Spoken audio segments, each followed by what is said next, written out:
Hello everyone, welcome to Malta. చూస్తున్నారా అండి, ఇదే అండి మన మాల్టా దేశం. సో మీరు ఎవరైనా సరే మాల్టా దేశానికి వచ్చినప్పుడు చీప్గా అంటే తక్కువ బడ్జెట్లో హోటల్ కావాలనుకుంటే సో హాస్టల్ ఉందండి అక్కడ ఒకటి హాస్టల్. సో మీరు అక్కడైతే అది ప్రిఫర్ చేయొచ్చు. Only €30 per night.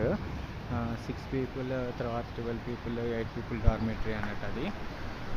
సో నేను ఇప్పుడు అడిగి వచ్చిన, €33 పర్ నైట్ అంట, ఇంక్లూడింగ్ బ్రేక్ఫాస్ట్ అది. సో మీరైతే మంచిగా ఎంజాయ్ చేయొచ్చండి అది. సో చూస్తున్నారు కదండి, ఇదే అండి మరి మాల్టా ముచ్చట్లు. కొత్తగా ఉంటే చెప్తాను. ఇట్లా మన తాగినోళ్ళు తాగిన ఇక్కడ మందు హ్యాపీ అవర్లో తీసుకుంటే 1+1 అండి. ఇప్పుడు మామూలుగా హ్యాపీ అవర్ కాకుండా తీసుకుంటే మనం పే చేయాలి సింగిల్గా. Different times